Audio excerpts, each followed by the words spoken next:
Where did you go to school? And here's your name. What do you think of what's going on right now, mate? These evil little invisible parasites. Satan-worshipping Freemason morons. Do you understand what I'm saying? We're not run by factions. Get the fuck out of camera! There are much more powerful international forces in play.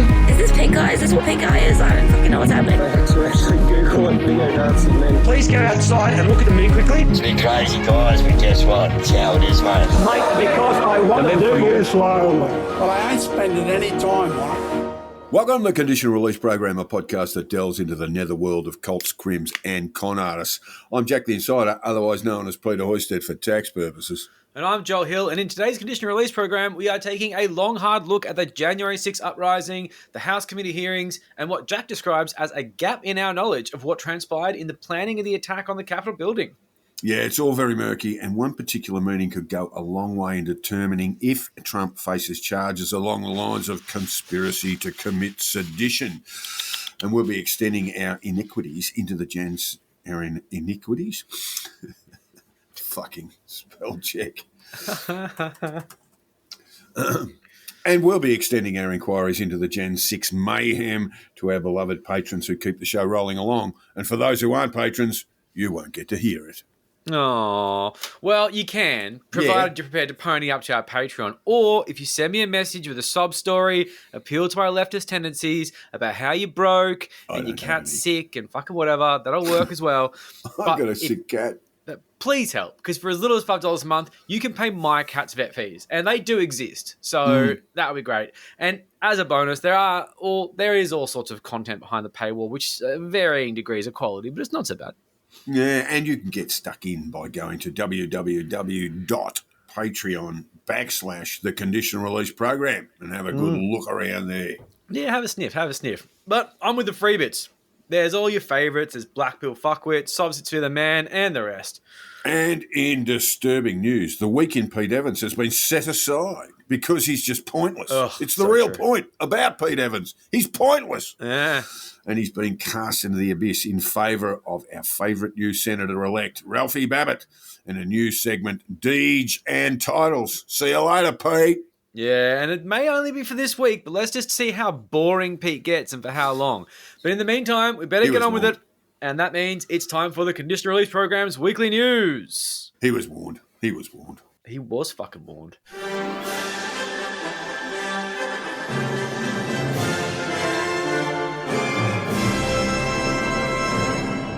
So Monica Smit has had a huge win this week with her incitement charges being dropped by Victoria Police. Huge. In an email sent out to an exclusive mailing list for donors only with the subject, in all caps, Monica's charges dropped. She said this in all caps. Wow, wow, wow.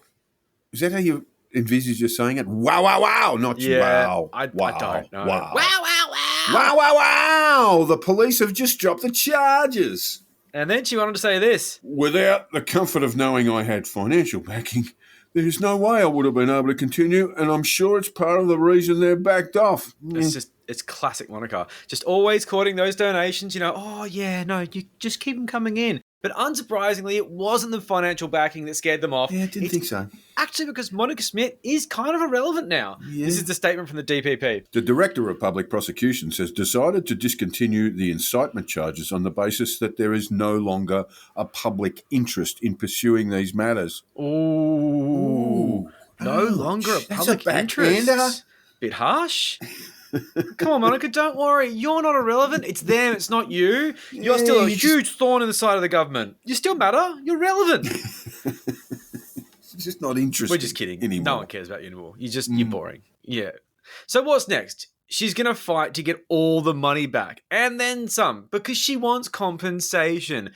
She's going to sue the police. Yeah. Of course she fucking is. Well, donate now. Is she though? I mean, is she going to sue the police? Yeah. That's very hard to say. I wouldn't recommend it. I would be surprised that Monica had legal advice on this one. Did someone really tell her to sue police after they just dropped a case for a lack of public interest? Not for evidence.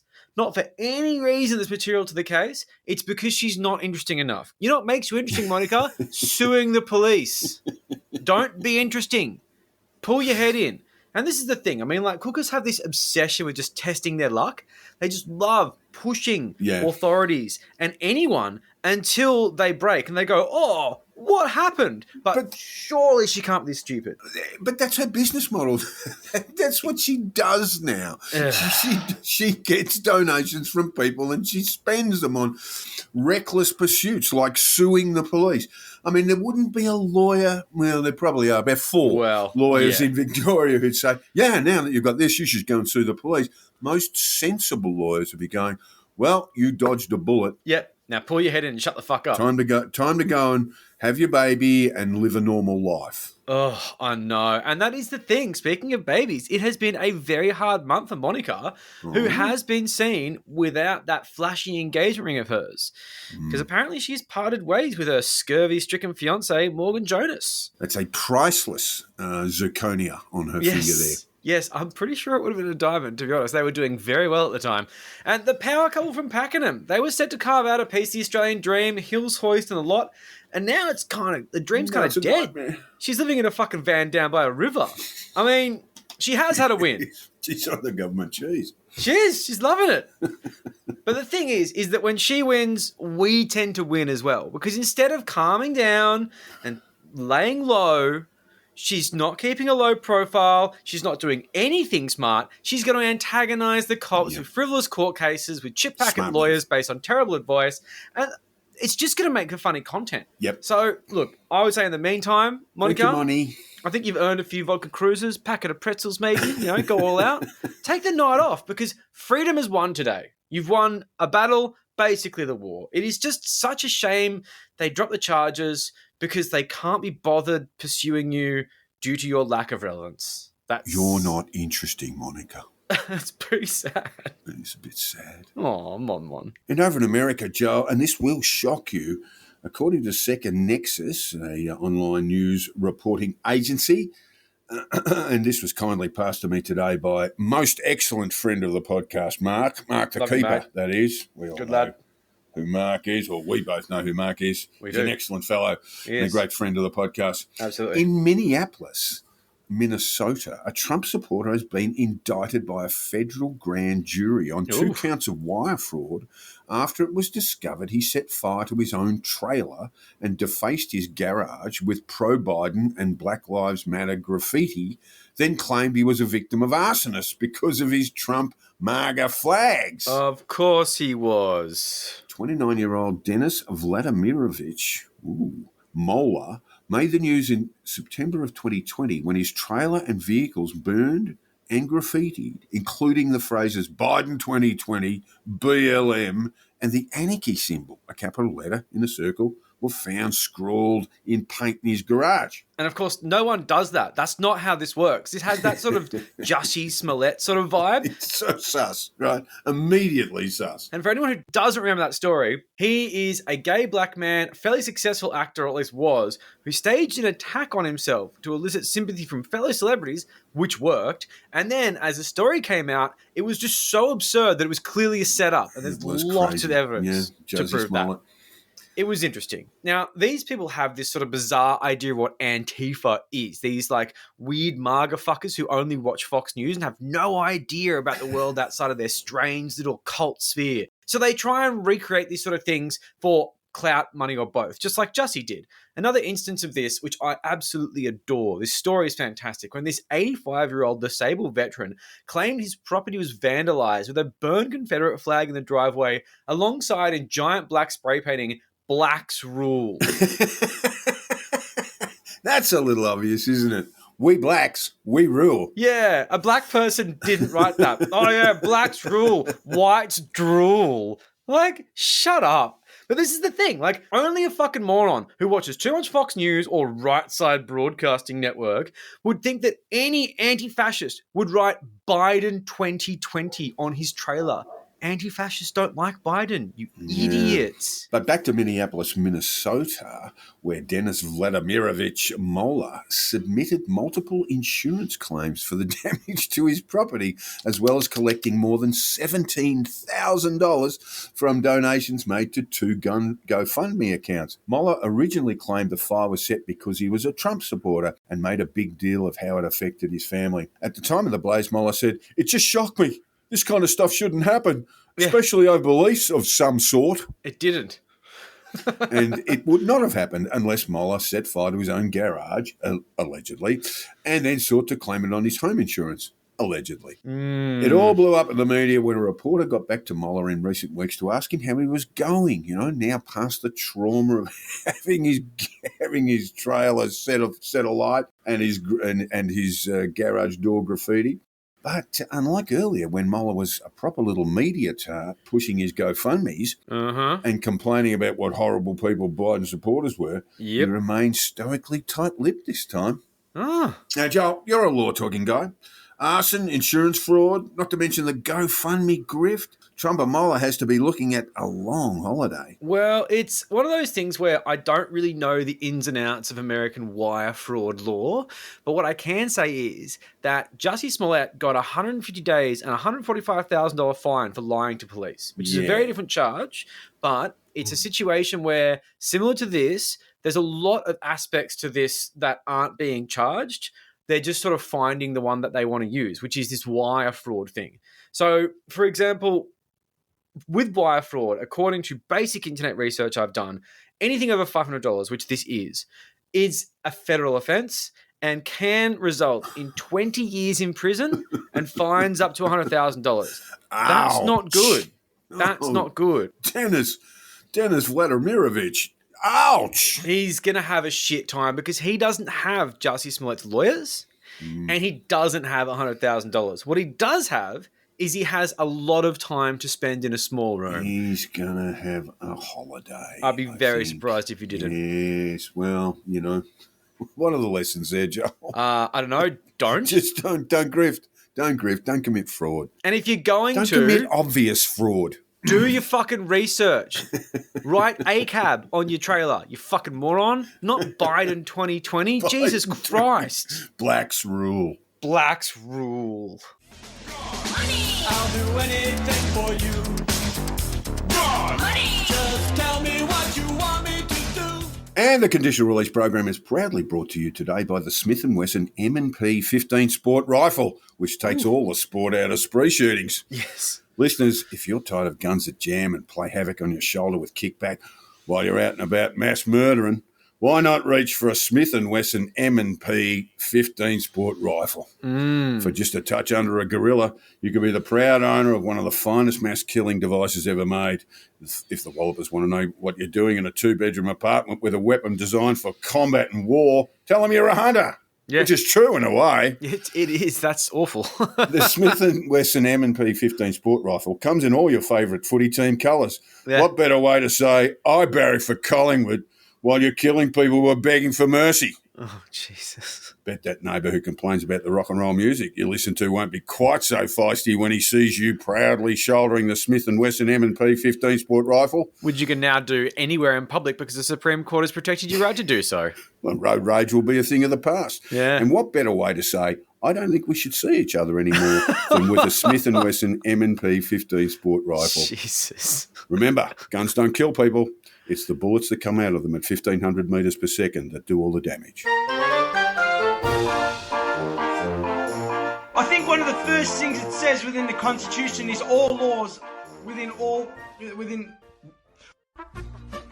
And with the soothing sounds of constitutional big swinging Dick Fannis Panayiotis jangling at our vestibular nerves, it means it's time for Which Black-Billed Fuckwit Said That. It's the quiz show that lets you pick the fuckwittery, post it into the show, and we get to read it on air. So at the end of the show, we'll bow our heads and cry that maybe the world's not worth saving after all. Too many fuckwits. Yep, like Pete Evans. And if you're successful in today's Which Black-Billed Fuckwit Said That, Joel, you'll be shot with a Smith & Wesson M&P .15 sport rifle, and with each .223 Remington round tearing through flesh, sinew, scything through vital organs before exiting your body and leaving a patch of sunlight that will briefly make your shooter reflect on the irony of it all before moving on to kill everyone in your street. That's if you're lucky enough to not get a hollow point through you. Yeah, but look at that nice pattern through the sun. Anyway, and firstly, in which Black Bill Fuckwit said that we want to thank listener and prominent Black Bill Fuckwit contributor Alyssa for this quote.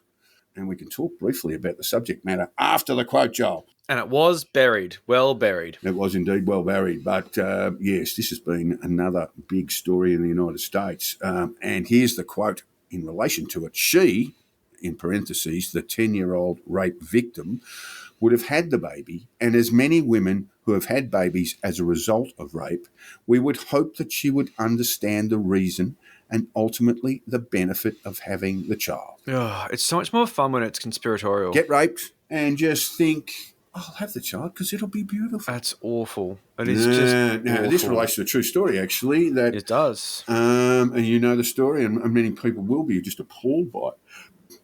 It actually started out, in fact, a number of people on Fox News said it wasn't a story at all. It wasn't true. It was made up. Oh, the old false flag. But there was a 10-year-old victim who had to cross the border from Ohio in order to receive an abortion. She was, I believe, Ohio prohibits abortion now post Roe v. Wade after 6 weeks. And she was 6 weeks, 3 days. And she was taken across the border. And her rapist has since confessed to raping her on multiple occasions. Jesus. So who said, she should have been glad to have the baby? Was it, I'll take a six-pack and some casual rape, justice on the SCOTUS, Brett Kavanaugh? Big in last week's program. Yes. Was it, if looks could kill, she would have been stillborn? Pro-life activist Jana Jessen? Frightening to look at. Anyway, was it law-talking guy and believer in the axiom that if they're strong enough to lift 2 buckets of water, they're old enough to have children, Jim Bop? Or was it fetuses can feel pain? I know because they're in agony listening to me, Abby Johnson. I mean, We've got some pro-life, some of your pro-life heavy hitters in the States right there. I'm just going to go with this Abby Johnson character. No, you went for the wrong pro-life activist. It was, in fact, Jim Bob. Oh. Law-talking guy. Lawyer in, I think, in Ohio, but it might be Idaho. Jesus. Who said the 10-year-old rape victim should have kept a baby and be grateful for it. That is fucking disgusting. Lovely, these people. What all right. Now we get to question 2, Joel, and I want to thank listener Gerg. I know Gerg, and this is his very, very fine work. Excellent contributor. He sent me a clip which I started to transcribe, but I felt physically ill and I had to stop. But in a nutshell, it was a certain person laying out a vision for America where contraception, fornication, homosexuality and pornography are illegal and women don't go to school or vote. So who said it? Who said, in fact, we want to go back to the Middle Ages? Mm-hmm. Was it? Is he a Christian Nazi or a Nazi Christian? Does it really matter? Nick Fuentes. Same. Was it the hated tyrant King John of England? Could be. Or was it the father of the Italian Renaissance, poet and painter, Petrarch, who's gone, we've just gone too far. We better go back to the Middle Ages. Or was it, I could do with a dose of bubonic plague just to take the weight off, Alex Jones? I feel for Alex Jones because he's had fit periods where he's still kind of fat. I think it's his genes. I'm going to go with Groper Supreme, Nick Fuentes. Nick Fuentes, Catboy lover. Mm-hmm. Yes, very, very good, Joel. Look, women won't go to school or vote. It's a pretty hard list. It's very, very difficult to agree with. Contraception, fornication, homosexuality, illegal. And then I think that the straw that broke the camel's back in this occasion, they're going to ban pornography. No, that's where the line gets drawn as far as I'm concerned. Well, gropers aren't allowed to wank. I think I actually should do an episode on Nick Fuentes because it's like, while we shouldn't platform and amplify people, he's actually really funny in a very dystopian and weird kind of way. He's a really cooked individual. What he asks of his little followers is bizarre. And while he has got a bit of a sort of like Bobby Cremo sort of vibe going on, and it's a bit controversial, I think he can be laughed at very effectively because he is a fucking basket case. Eminently satirical. You know, one of their whole things is how the Taliban is actually really based. This is Taliban. This is a vision of the Taliban in America, essentially. Yeah. It's just that they're Christian, not But Muslim. they've had this realization where they were like, hold on, why don't we go to the war with the Taliban? They're totally awesome. They're based as fuck. And you're like guys. I do subscribe to their newsletters, yeah. I mean, yeah, it's like we've got so much in common. I didn't realize at the time.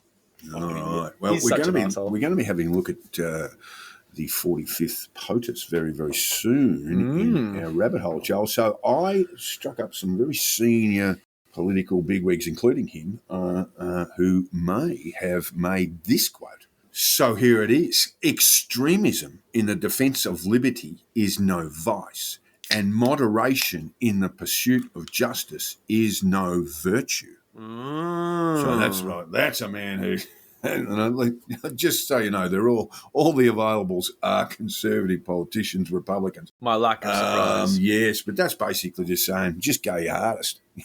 Grab out the Smith and Wesson M&P 15 and go hard. If you're upset. If you're upset, you might be losing a little bit of liberty and any sort of moderation in the pursuit of justice. Wow. Just, that's ridiculous. Get in there. All right, was it having a bad hair day, but otherwise functioning and more lucid than he's been in years? The 45th POTUS, his badass self, Donnie Trump. It's a little bit eloquent for Donald, isn't it, really? That's what I'm thinking, yeah. Yeah. Was it, what's your crockery around this bastard? 37th POTUS, Richard Milhouse Nixon. I'm guessing there's a story around that. He's just a thief. Just a thieving, conniving piece of shit. And I just love that The Simpsons have put Milhouse as Bart's next door neighbor. That's where it came from. Yeah, that's exactly right. There you go. Who would shut up to Nixon's middle name? It's very, very funny. It's very funny to me anyway. I like it. All right, or was it? He would have beaten LBJ in 64 if it wasn't for all that electoral fraud. Barry Goldwater. Yeah. He was a piece of work. Or was it smoking doesn't kill you unless you dry and roll up a fetus or two and set fire to them? Veep. Mike Pence already was. I'll tell you what, I could easily smoke a fetus or two. Smoke a fetus. Mike Pence never said anything. Goldwater was never remembered. Nixon? No, it was in fact Barry Goldwater. He said some crazy stuff. That's probably the more eloquent. He was actually quite an eloquent fellow, but an extremist. He went to the 64 election with a policy of nuking Vietnam, and everyone went, what? Jesus Christ, don't do that. No. The LBJ campaign put a photograph, or actually an advertisement, I should say, on television screens at the time of a woman, of a young girl being hit with a nuke. And everyone mentioned, oh, Jesus Christ, we don't want to do that. Yeah, he ended up carrying Goldwater, ended up carrying 5 states out of the 50. Jesus. And got a thumping in 1964. A true thumping. What a fucking idiot. Oh, Goldwater is the sort of altar that all these sort of Trumpists now, pray at, Oh, he really? Was a precursor for some very bad shit in the conservative movement. Well, yeah, that's productive. We fired you, we sacked you, we dismissed you as what? As garbage, because that's all you are. You're a criminal, you're a traitor, and you're going to the biggest barbecue in history. So from Christmas dinner to you are the dinner. Thank you, that's what I'll go with. Now, you've heard of George Freeman, haven't you, Joel? Yeah. Murderer, gangster, casino and SP bookmaking operator.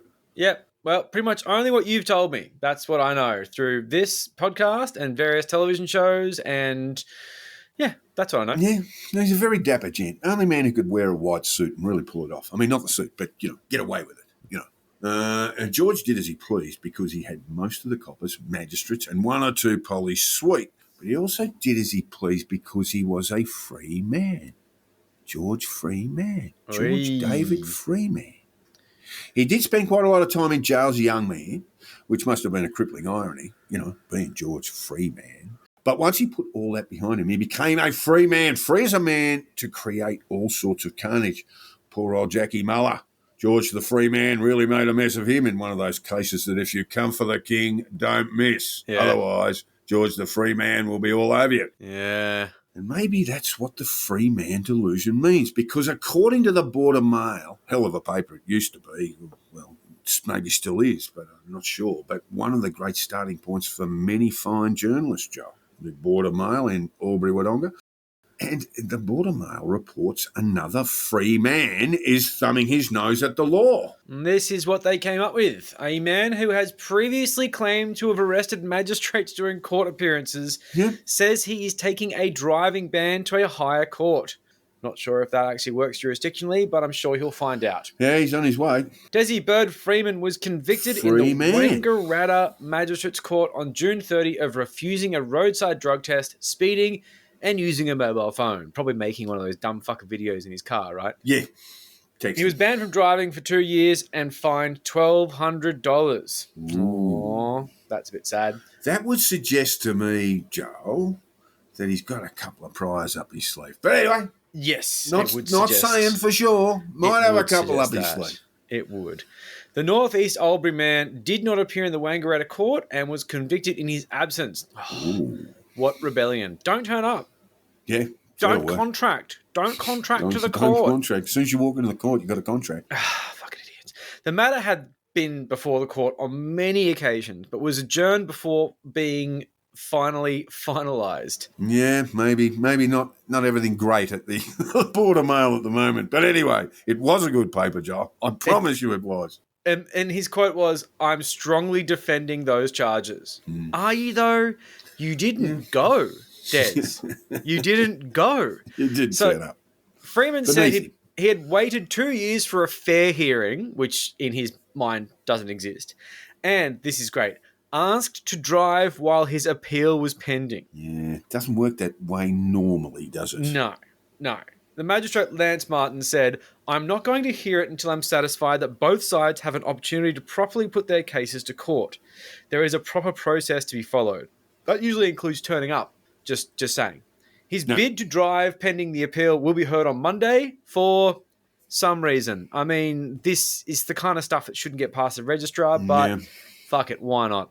Yeah, so, that's it's actually his bid to drive pending the appeal will be heard today as we record, Joe. I wonder how he got on. Anyway. I wonder how he went. I can only imagine. Freeman has previously claimed to have arrested magistrates Peter Dunn and Ian Watkins in the Wangaratta court, to, I'm sure, varying degrees of success. And in a video following a court appearance in 2020, Freeman said he had arrested Mr. Dunn under a 1958 law, where he was quoted to say, "I told him he was not free to leave and he was in my custody." I wonder how that went. He's a free man, and he told him he was not free to leave. No. So he's locked up a couple of magistrates. Apparently. Are they still locked up? Are they out yet? It's so hard to say, Jack. It's so hard to say. And I just want to flash back to Myrtleford in November 2020 with the misprision of treason charges that were thrown up against Dan Andrews. Charged with treason. Well, misprision or misprison that they often misspell it. Yes. Yeah. And honestly, I still don't really know what the charge means, and I don't really care because it's dumb.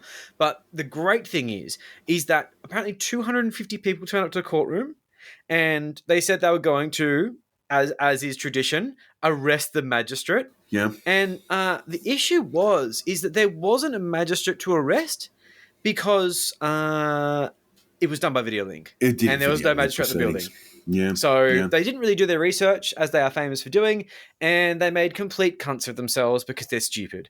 But my favourite part of this, which is great, the case got thrown out because basically to bring these private prosecutions, it's something, I can't remember what it was, didn't write it down, it's like an $87.50 charge to bring things forward, which is way more expensive for the state to execute than that. So they're getting a fucking bargain. But what you have to do is you have to serve the person. Serve that person. Which you could have done in this case, Dan Andrews. Electorate office. It's really not that hard.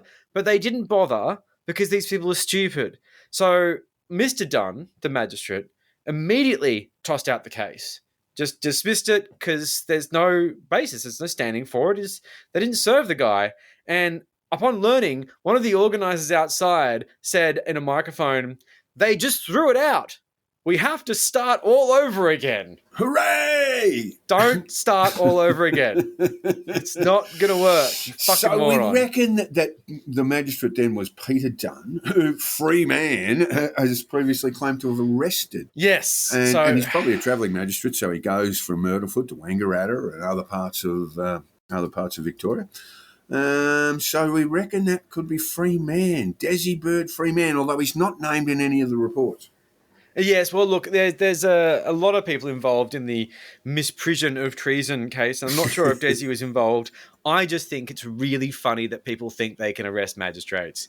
That is great. Apparently, there's a section of the Crimes Act where it states that someone committing an offence may be arrested without warrant by any person. The thing that it doesn't say, though, is that you can make up the offence as you go along. So... Yeah, so we're going to keep an eye on the free man, Desi Bird, the free man, as he goes into the county court. I think he's due for a listing on October 28. He could arrest a judge, Joel. He could arrest a couple of magistrates, maybe the full bench of the county court. He can and he should. Have them all in chains. Get him. The 1958 law means he could do that. In fact, I could arrest you right now, Joel, and I would if I was a free man. No, you're just an insider and no one cares. Yeah, so I think it's a 0-0 draw at this point in Sausage Free the Man, but it could go either way. It could go either way. Does arrest a couple of magistrates or the full bench of the county court. Well, I mean, that'd really string up a victory. Or it could go really, really badly for him with could. cost orders and what have you ascribed to him. But until then, Desi Bird Freeman is living on a strict diet of government cheese in a van down by the river, which, subject to appeal, he can't drive. I still haven't worked it out yet.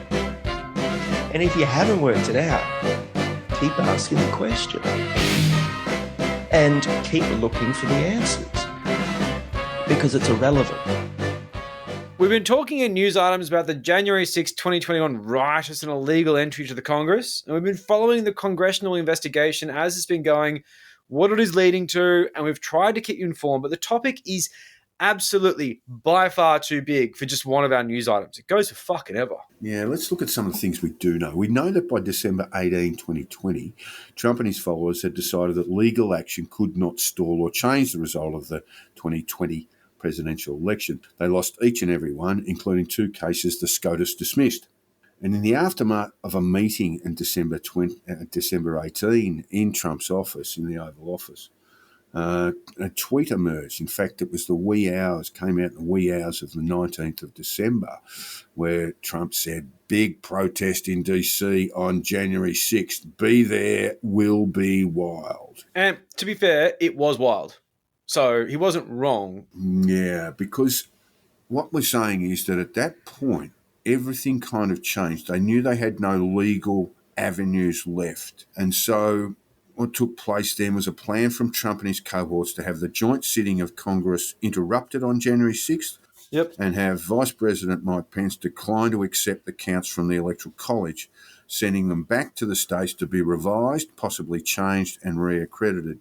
In constitutional terms, it amounted to a coup attempt. Yeah. That tweet from Trump set in train a protest movement assembling from the fringe groups on the right, 3%ers, Proud Boys, a whole smorgasbord of every violent right-wing extremist group, a calling cry for them to assemble at DC outside the Congress and execute a series, and I probably should use a better word than that, but to go through a series of military-style plans to ensure that the election result would not be certified. And even if that didn't succeed, a failure is still a win in this sort of situation, because a lot of these groups consider themselves accelerationists who generally believe that a civil war is coming, which is mostly along sort of political ideology and racial lines, and the quicker it comes, the better. And the Boogaloo Boys, who are massive accelerationists, were in there with their dopey little Hawaiian t-shirts and the absurd tactical gear they bought from fucking Walmart, trying their best to sort of foment this division and create an atmosphere of war. But the thing is, it worked. It really did create a sense of division and potential conflict. So, Yeah. I mean, mission accomplished. Yeah, look, really. this is one of these things where we can look at what might have happened and speculate on that. But what did actually happen was so shocking anyway. But and we'll get to this in a minute, when we start thinking about what happens if Pence went another way. Yeah. What happens if Pence did order the states to re-examine, and it was only 10 states, and they were all the states that Trump couldn't stand the idea that Biden had won from him. So Arizona, Michigan, Georgia, Wisconsin, Pennsylvania, and order those people back. And a lot of them would have done it. A lot of them would have flipped the results. But what we don't know, and the vast gap in our knowledge, is what happened in the days beforehand, so January 4, 5. What communication took place between Trump and his cohorts and extremist leaders, like your Boogaloo boys, like your 3%ers? What direct and indirect communication took place between Trump and his cohorts and these people, and possibly through conduits like Roger Stone and Steve Bannon? Yeah. And many of our listeners will certainly be aware of who Steve Bannon is. And Roger Stone, who was this sort of dirty tricks guy that linked himself with the Trump campaign all the way back in 2016 and stayed in his favour. Now, Bannon and Stone had bodyguards with him who were members of the Proud Boys, by the way, on January 4 and 5. They're just not saying. Yeah.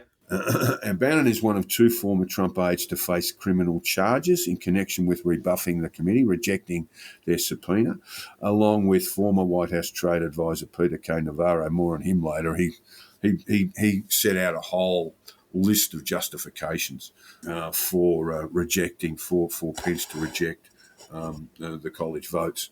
And a lot of the situations here at the hands of people who Trump had gone through firing people to find people who sucked up to him unconditionally. So in a situation like this, loyalty was everything, and he had loyal idiots next to him. In the end, there weren't that many, and basically Trump's White House counsel.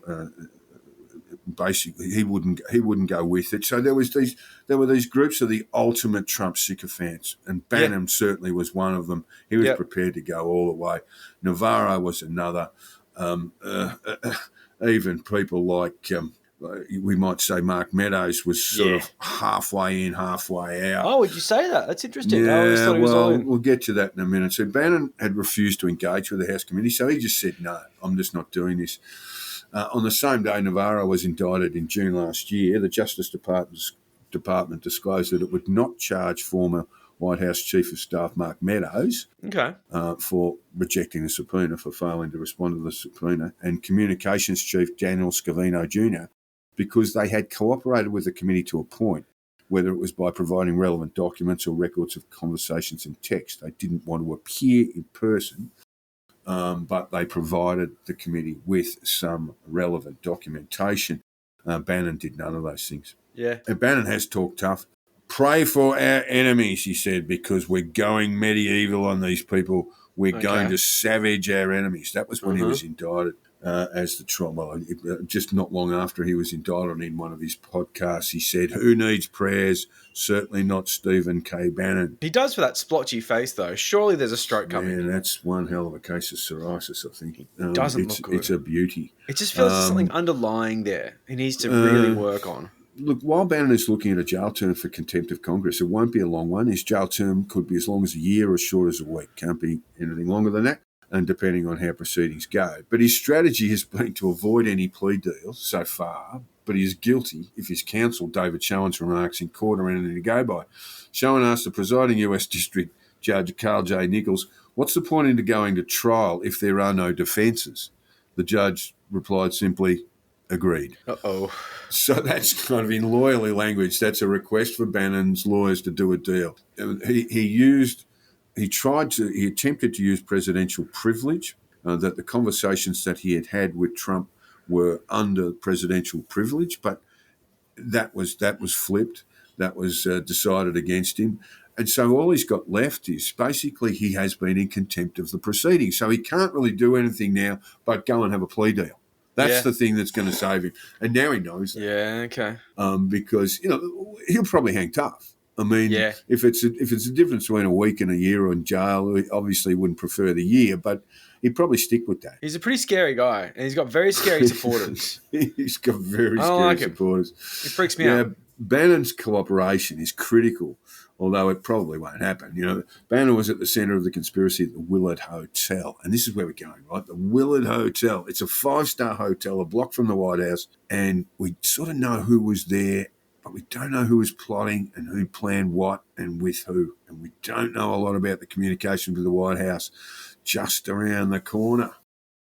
In issuing a subpoena to Bannon, the committee said it wanted to question him about activities at the Willard Hotel the night before the riot, when Trump supporters sought to persuade Republican lawmakers to overturn the 2020 election results. The committee said Bannon spoke with Trump by telephone that morning and evening, the last time after Bannon predicted, and this is a direct quote, "Hell is going to break loose." Ooh. The January 6th and the committee's report recommending that he be found in contempt said the comments indicated he, and I quote the report now, had some foreknowledge about extreme events that would occur the next day.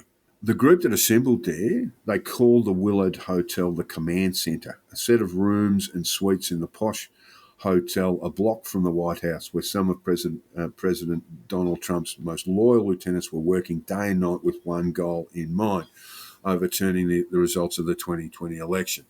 Can't do it legally. The only way they can do it is for Pence to get up at the joint sitting on January 6th and reject the Electoral College votes and send them back to the states. That's all they had left. Which he would have had good advice saying, don't do it.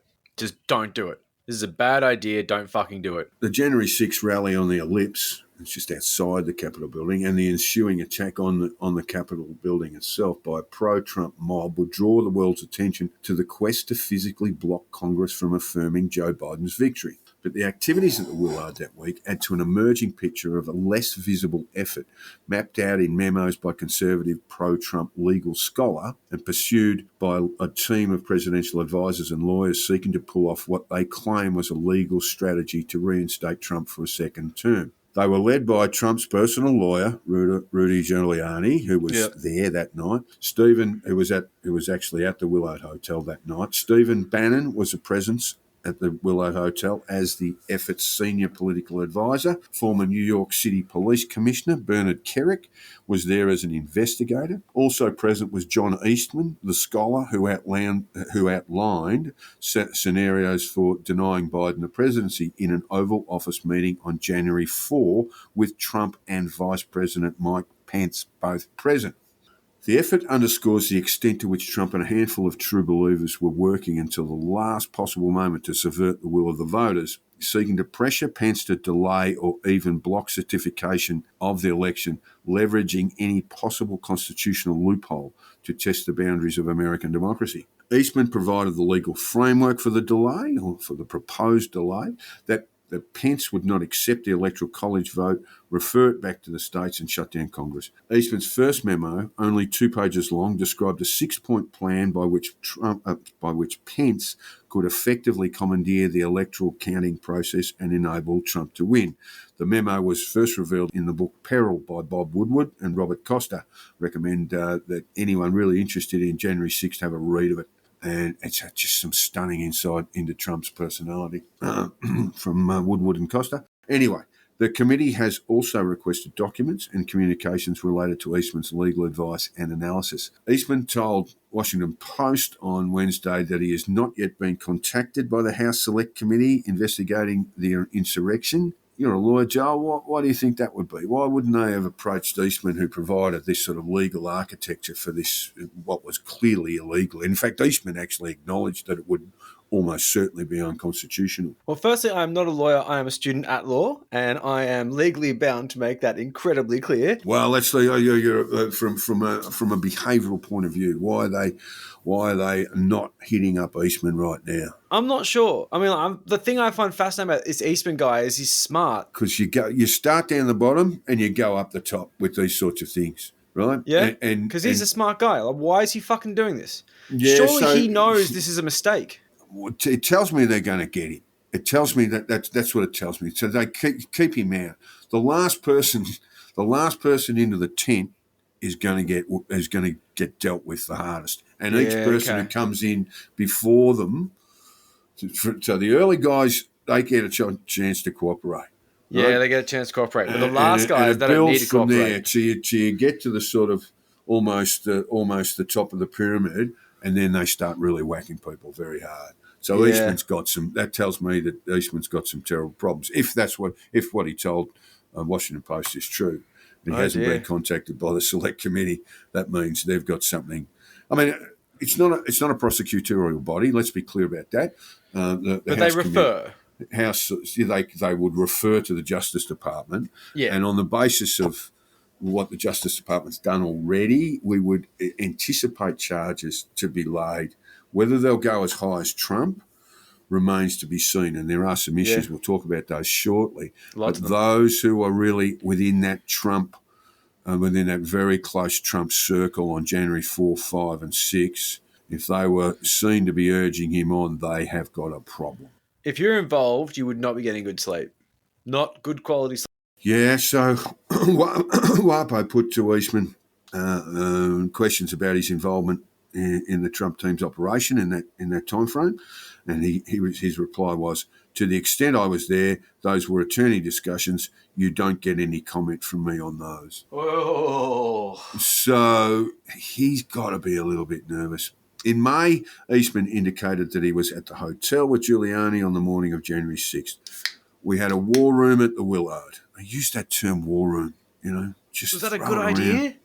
Not a good idea. Not a good idea in hindsight. We had a war room at the Willard, he said, kind of coordinating all of the communications. And this is what he told a talk show host some months later.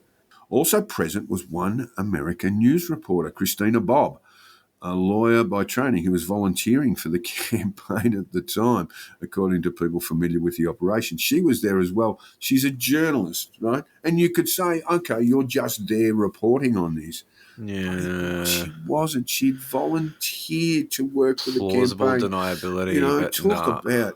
Talk about your bad choices. Oh, totally. A lawyer by training. I mean, come on, dude. You spent several years learning why this is a bad idea. Like, come on. Like, Eastman's the biggest confusion. Like, how can you be an academic and a scholar and so fucking stupid and naive? Well, astonishing. Pat Cipollone, White House counsel at the time, he gave evidence last week, and he was asked to sort of, he was throwing a pretty tame curveball, and he said, why was it a bad idea for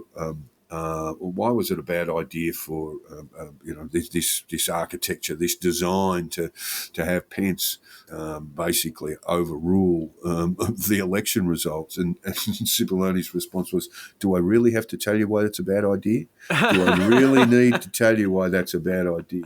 He kept himself. I mean, he's sort of retained a fair amount of privilege in respect to this, but he did ultimately give testimony to the hearing. He was one of those who stayed true. And there are a lot of them. And, of course, Pence is probably the key person. Yeah.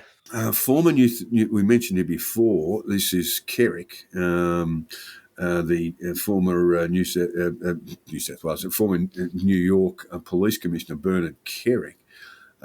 He said that his firm billed the Trump campaign. He was at the Willard and billed the Trump campaign more than $55,000 for rooms for the legal team. Jesus. The former police commissioner who was helping to head up efforts to collect and investigate allegations of election fraud was later reimbursed. That's show. nice. Because Trump's actually famous for not paying his bills, so well done you. You would have, once Gen 6 came and went, you would have been thinking, well, I got the bill in on time. I'm just not sure if I'm going to get paid. Maybe I should just send them an email. Yeah, I just sent the email. Just following up with that invoice. Did you receive it? Wonder if I could talk to anyone in accounts payable. Please. Yeah. Yeah. Look, the three people familiar with the operation described intense work in the days and hours leading up to and even extending beyond 1 p.m. on January 6 when Congress convened for the counting of electoral votes. So they're still humming away. And in those first days in January from the command centre, Trump allies were calling members of Republican-dominated legislatures in swing states, Pennsylvania, Arizona, Georgia, and spotlight, and basically reading out Eastman's memos, encouraging these state officials, state politicians, to convene special sessions of their own state congresses to investigate fraud and to reassign electoral college votes from Biden to Trump.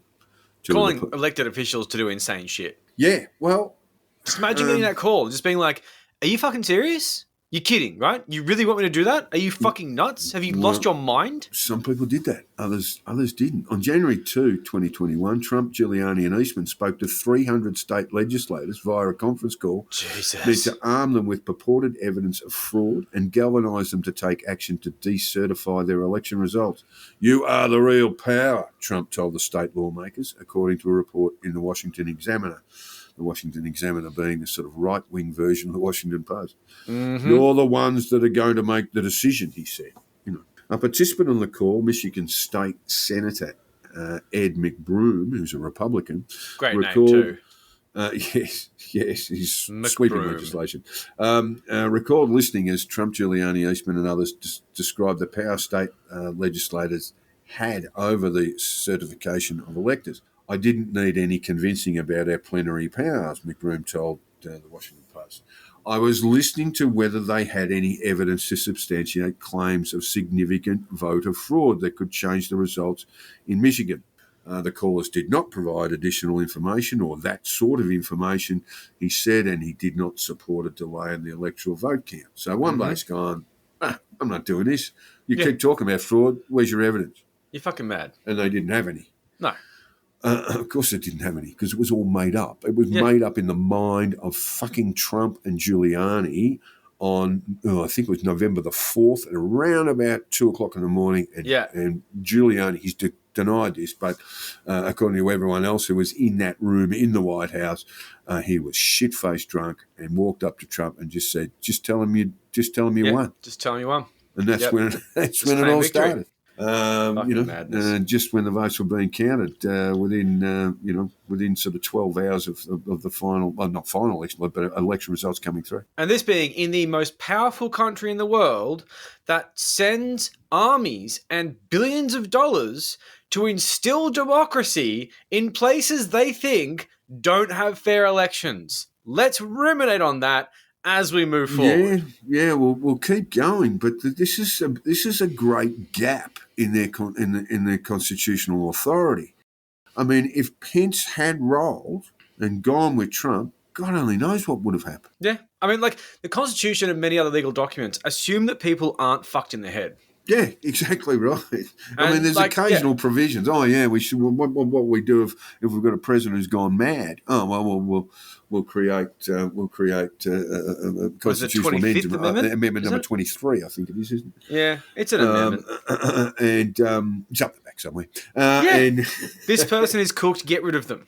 Yeah, and then there's a process, but they have no process for actually what would happen if a sitting president refused to accept the election results and then turned it back on the states.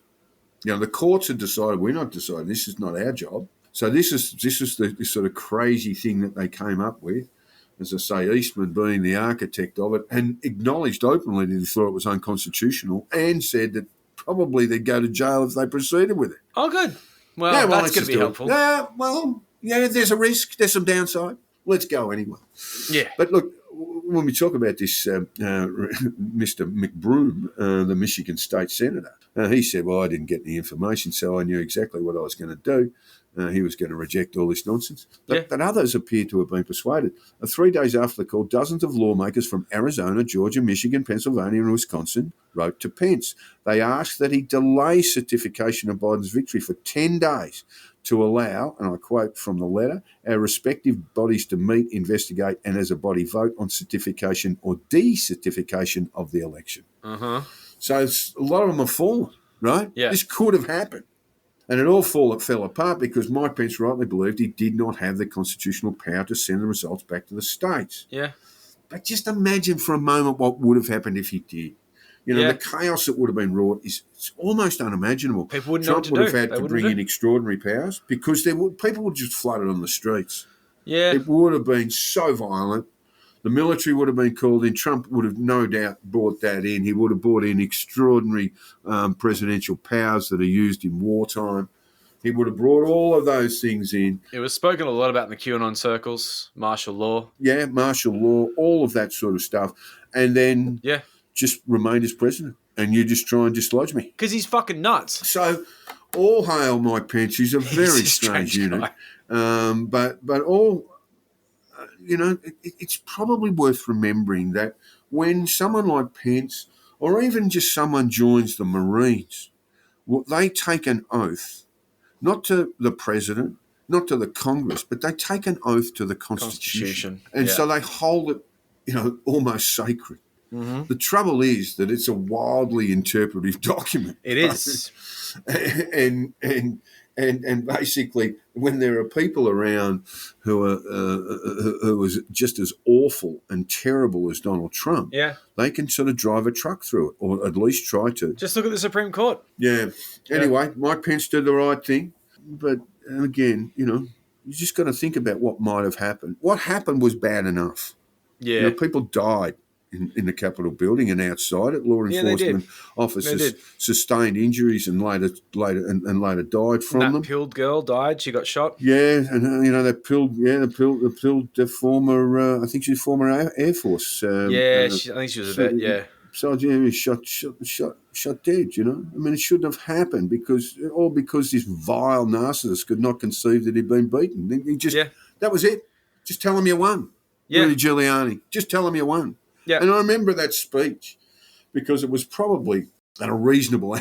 I think it was about 2 or 3 in the morning, DC time, but in Australian time, for some reason, it seemed to be, might have been sort of prime time. I was just pissed at the OTC's place, mate. And he said, we thought we were going to win this election, and then he just pauses and he goes, and we did win this election. And that was it. Fuck. That was it. That was that moment where the delusion kicked in. A lot of other people went, whoa. I mean, it's really hard to conceive of where it would have ended, and how it would have ended. Yeah. Yeah. But as it stood, what took place at the Willard Hotel needs to be explained. Not just how the Pence plan might have taken shape and had been progressed, but who was speaking to the Proud Boys, the 3%ers, the Oath Keepers? Who was telling them what the plans were? Yeah. Who took them through the fucking Congress the day before? So the way this stands from the congressional hearing is that when that tweet from Trump came around in December saying, be there, it'll be wild, that all of these right-wing extremist groups decided to got stuck in and started doing their planning then. Oh, totally, yeah. Are you trying to tell me that no one updated them? No one from the White House, no one close to Trump, no one like Bannon, no one like Stone were updating them. And Stone's actually got two Proud Boys as his bodyguards through that period. Yeah. Yeah. Speaks volumes. Yeah, whoever that person was or people were, they're indirectly responsible for the violence that did take place. Yeah. We'll move away from speculation, but look what happened, Whether they're legally responsible is another story. 3 people dead and a parliament stormed by crazies who would have hanged Mike Pence if they got their hands on him. Yep. Hello, Roger Stone. Hello, Steve Bannon. I mean, Bannon will only go down for contempt of Congress. But gee whiz, there's so much there, so much rich material there. A terrible person too. Just a fucking shit person. We might also wonder why the Congress was so poorly defended on that day. Yeah, that's been an issue. There were like 25, 30 troops, that was it. And they're normally, dealing with tourists. No, you have to walk down here. Just take a turn to the left. You'll find the toilets over there. Oh shit! Hang on. Someone's trying to strangle me. With my own baton. With handcuffs. So someone's blowing bear spray into my face. Yeah. And another guy got me in a headlock, and I think my heart's going to give way. I think people should have known more about it. There were signs. Intelligence failed. Yeah, so we might wonder why the Congress building was there when everyone knew this was going to blow up. I mean, you and I were recording around that time, Joel, and we knew it was going to kick. And we Oh, knew totally. it was going to kick off. So Yeah. why weren't various, and we do know that various state reserve groups, National Guard troops from, because DC is its own jurisdiction, from Virginia and from Maryland were waiting to come in, and they weren't given the go-ahead for a long time. Yeah. And I guess most of all, what we want to know is, what did Trump know? What was he talking about? Who was he talking to? And the prevailing evidence is that he knew a lot about it. Yeah, that's it. He did. He knew fucking heaps. He's not like Nixon. He's not cunning like cunning as a shithouse rat like Nixon was. He's not that cunning. He's dopey. And he is likely to have left a real trail of evidence. Oh, definitely. Will he be charged? That's hard to say. Yeah. Still doubt it. You know, when the congressional hearings first started here, when the House committee first started sitting, I thought, no way. But now I'm thinking it's a possibility. Yeah, okay. He'll be charged with something serious too, like conspiracy to commit sedition, which comes with a life sentence. Yeah, okay.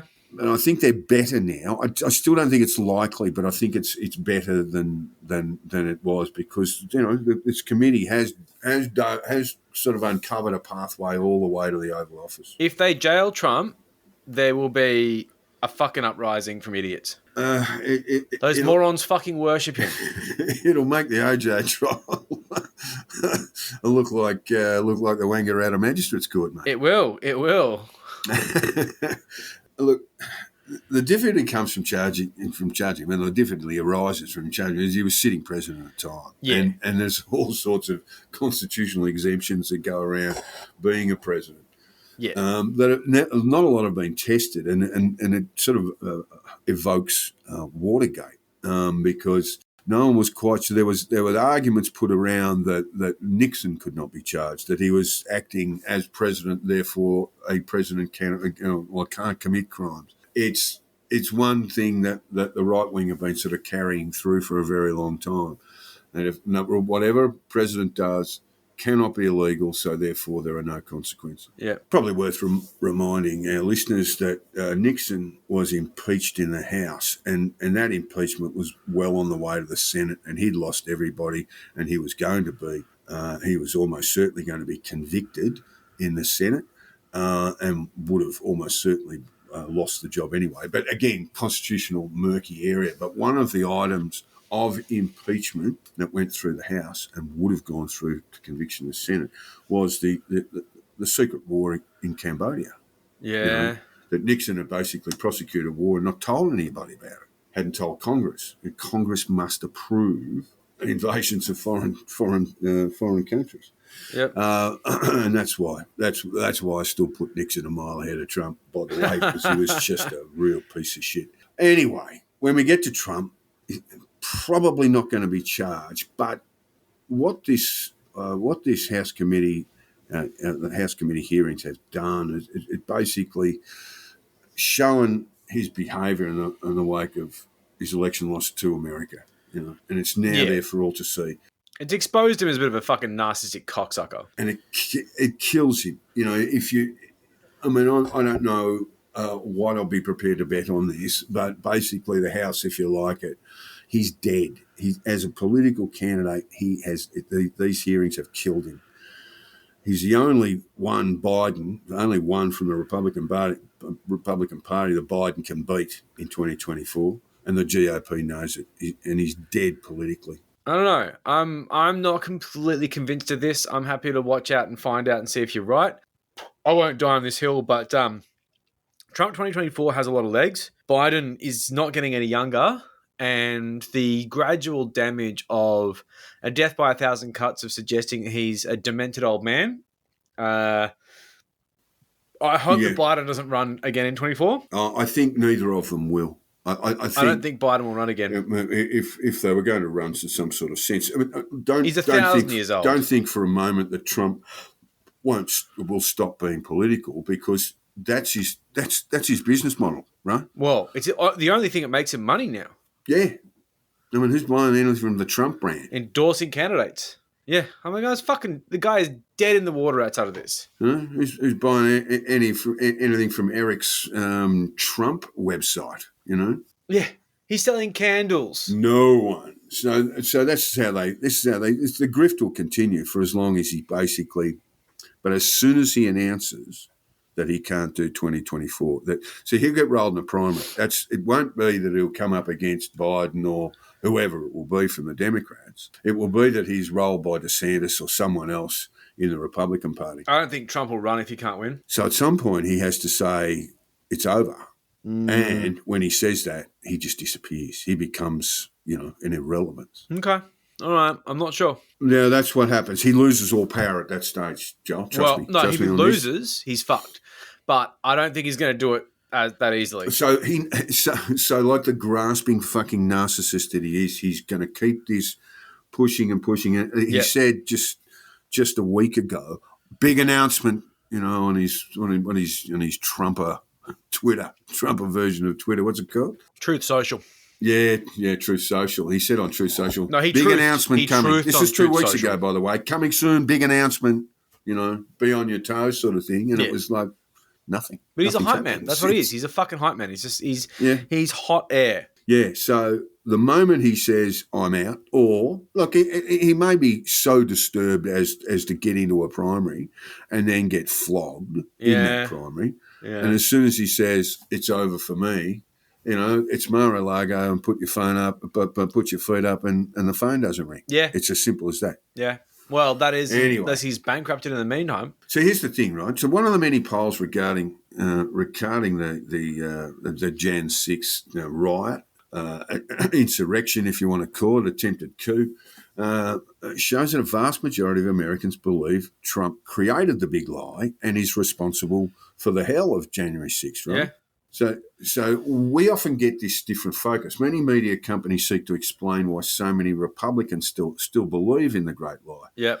In last week's New York Times Siena poll, and they put that figure at 62%. So 62% of Republican voters believe in the big lie. And we often get that media focus. Gee whiz, that's a lot. That's almost 2/3 of people still believe in that Trump won the election. 2/3 of Republicans. But when you flip that, it's 90% of Democrats and about 83% of independent voters. That's why it's cooked, by the way. Yeah. Some primaries allow independent voters, a lot don't. But anyway, almost, almost 2/3, but that's not surprising to me. Almost 2/3 of Republican voters believe in the big lie. That doesn't really surprise me because you flip that. You say, 38% of Republicans know Trump lied. Yeah, that's tricky, isn't 38% of the party that he represents knows that he created this awful, terrible lie that put the American Constitution and its political institutions at threat of just being torn apart. They know Trump conspired to stay in power illegally, and they know who Trump is now. Yeah. And that's more than 1/3 of the party of people who vote for the party that he represents. And that's why he's dead. Yeah, that's a big opening. That is a big fucking opening. Well, we'll have more on January 6th, including some case studies of people who were there at the Capitol building on that dark day for our patrons in an overflow episode that'll be out later this week. We're trying to get weekly overflows as much as possible because there's so much to cover, and it's great to just have a bit of a riff on something at the end of the week. And this is going to be the subject this week. And it turns out Trump's gambit destroyed a lot of lives. And a lot of these people were just perfectly innocent people who were just playing a fucking game they didn't understand. They did not understand it. So Jack and I will be reporting on that for our beloved patrons. We look forward to doing it. We hope you join us for it. And you can breach the paywall, by paying as little as $5 a month. You won't go to jail. You'll just give us a $5 or a $10 if you like. It's fine. It's actually sturdier than Trump's wall. Yes, the paywall. It's very hard to break. It is very hard to break into. Just get a ladder and just climb over it. Unless you send me a message and ask for it. So if you go to patreon.com/Kissinger Release Program, you will get access to this and many other things. And yes, we're begging. And no, I don't care. And to wrap the show, Pete's out. Pete Evans gone. And Senator Ralphie Babet, the one and only successful candidate from Fat Clive's UAP, is in favour with Joel, that is. Oh, yeah. We call Ralphie Zippy, by the way, and you can too. But has he had a huge week? We're about to find out in Deej and Titles.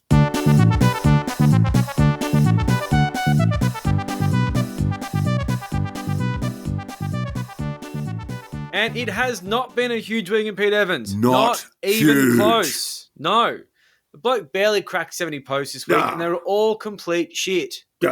I could focus on the misleading nature of the Israeli study he posted about myocarditis and pericarditis in a limited time frame that describes the impact of long COVID on heart disease in a completely misleading study, which is complete bullshit, which happens to be, ironically, from a heavily anti-Semitic disclosed.tv source. But honestly, it's all the same. It's boring, care. Pete. You're boring, Pete. Same shit. Broken record. Don't care.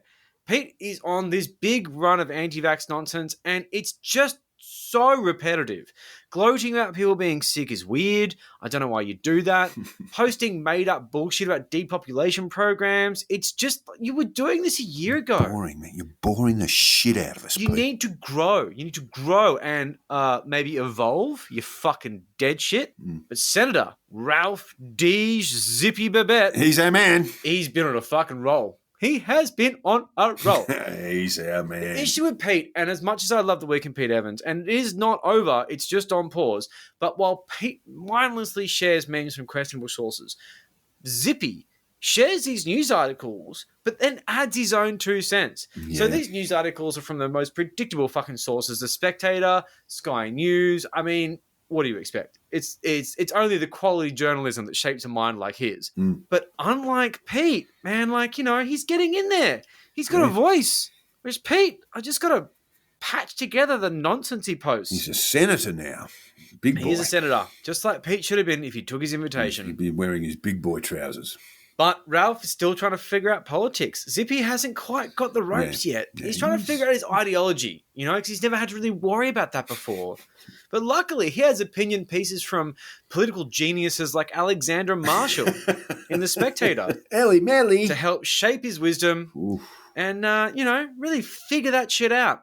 Another source of infinite wisdom he's decided is some sort of weird muse for his dopey fucking foreskin-shaped brain is a posthumous unofficial Margaret Thatcher Twitter account that just posts random Margaret Thatcher quotes. Yeah. Okay, so he retweeted a few of those bangers, don't know why, and then he had his own deep insight into socialism, and it goes... Socialism sounds vaguely plausible in theory, but in practice nothing comes of it. Nothing good comes of it. We must do everything possible to limit socialism and socialistic tendencies in our nations. Ooh, he's going global. It is obviously the antithesis to freedom and individualism. More capitalism, not less. There's an ideology. It's not much of one. It really just doesn't have a lot of meat on the bones, and there's all sorts of holes that we could put to him, and he'd sort of babble and probably burst into tears. Just on the absolute brain strain. But he's come up with this. Socialism sounds great in theory. Communism sounds great in theory. Pol Pot, now that was a man. That was a man who came up with something that was good in theory. It's the one thing he knows about it. Because he's not across the brief. He doesn't understand what socialism is. He's got the L plates on. Has he been out fucking reading Das Kapital on the weekends? No, he hasn't. And this is the thing. You don't actually know what socialism is. You learn what socialism was from Margaret Thatcher quotes on Twitter. Dead Margaret Thatcher. Dead. She's dead. She's been dead a while. She is dead. So if you want less socialism, let's go from a policy standpoint. Do you want to start by cutting Medicare? That'll be popular. Is that the antithesis to freedom you're talking about? The antithesis to individualism? To be able to get world-class healthcare without the fear of medical bankruptcy? You fucking dead shit. See, that would make him cry. Even having to think about that would make him cry. It's embarrassing. The guy's a fucking intellectual nobody. But when you say more capitalism, not less, the issue is that you don't actually know what that means. No, you're saying things. You're maybe typing let the Commonwealth words. Bank run the country. Yeah. But this is the thing. I mean, I'm torn because this is why I love you, Zip. You're just going to speak first and think later. But like 6 years. This is why he's good. This is why he's our man. This is like year 0 and you're already talking absolute nonsense. You are a gold mine of content. I love you. So he doubled down with this utterly bizarre brain fart. More capitalism. See, he said that before. More capitalism, less government. The government couldn't organise a beer in a brewery. Every ill you're experiencing and will experience experience is directly or indirectly caused by too much government intervention in the market. I actually love this What? because, like, apparently everything bad that happens to you in life is due to government intervention in the market. He says government. Does he? Oh, that's cute. G-U-M-M-I-N-T. What a government. fucking moron. Fucking So, government. like, I mean, aside from the fact that you're actually a part of the government, You're in Parliament, mate. You're which in Parliament. Senator. makes this- Senator. Hey. You're in the fucking Parliament now. It's in hard. that room with the pedophiles. in the building with the pedos. He's got to yell at himself now. But this is the thing. Like that one, I'm not even going to bother because the tweet speaks for itself. It is such an absurd statement. It just makes no sense at all. Is he getting many likes? I just got to start following him on Twitter. He's not. He's very funny, and I'm staying out of his threads because I just want to keep on getting it without having to use a sock puppet. Yeah. But I just love this. Like, if I go and I stub my toe on the ground, government intervention. Fucking government. Oh, fuck. Fucking government. Fucking government. Oh, man, I fell over the other day. I swear to God, the government intervened. It was like I was doing like perfect market shit, but then the government like taxed my pavement. I tell you what, in my experience, governments organise beers actually really well. They do. That is they do. They're a little bit. They've gone a little bit, flip floppy on it, in terms of we mustn't drink too much and all that sort of stuff. But in the good old days, government was terrific at organising beers. Just casually, I spent some time in Shorten's office some time ago. We wanted a case of beer and it arrived fucking shortly after. But this is the thing. I mean, this is why I love you, Zip, because you're just a fucking moron and you're not afraid to speak. Pete, this is leading by example. Be funnier. Like, I get, you've got your weird doomsday obsession, but it's boring. No one cares anymore. You're not funny, you're not interesting, you're just annoying. Sure, okay, the vaccine's going to kill us all. I get it. But you're just a broken record at this point. Boring, Pete. You're boring. But Zip. You're boring us.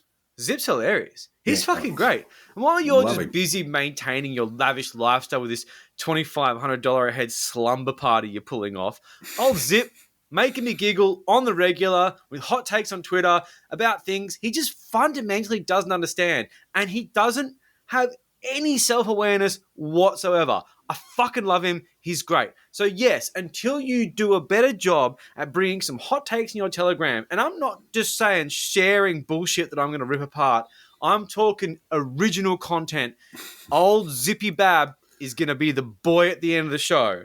Now, I'm sorry, excuse me, I need to go and organize a beer from a brewery because it's really hard to do. What a great metaphor, you fucking moron. I really just hope Zippy is not just good in theory. That's what I'm doing. No. Is he just good theoretically? He's great in practice. Actuality, and that'd be a word you'd have to spell for him. And in actuality, he may not be that funny. Anyway, we'll see. We'll see. It's going to be fun just watching. So far, so good. And you have been listening to the Conditional Release program with your hosts, Jack the Insider and Joel Hill. If you haven't already, hit the subscribe button. And if you've enjoyed our bullshit, throw us a 5-star review on your podcast app. Jack can be found on Twitter on @JackTheInsider and Joel on @CurrencyMoses with a K. We start on our Facebook page. You can find it fairly easily. Just search for it with your fingers. And I must say, promoting a podcast is easier than done. This is the precursor for me to whack on about some bullshit about sharing posts and stuff. You know the fucking drill. Share it. You know what? If you were a new listener, you wouldn't know the drill. Don't just do it in theory. But you're all old listeners because you're not sharing. So old listeners share so I can make a new one of these for the new listeners that you recruited from your social media. Do your jobs. Yeah.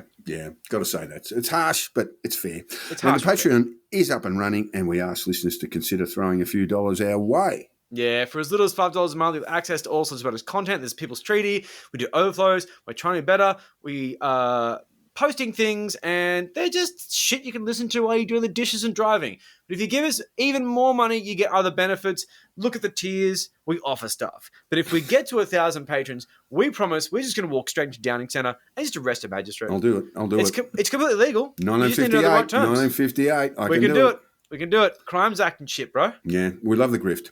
It's just we're not as good at it as the cookers are. Help us. We're morally conflicted. Yeah, see, I'm not morally convicted in any way, shape, or form. I'm actually going to sue Victoria Police on behalf of Monica Smit and just take her compo payments. And finally, all feedback, tips, and death threats should be sent to the conditional release program at gmail.com. That's how you get hold of us.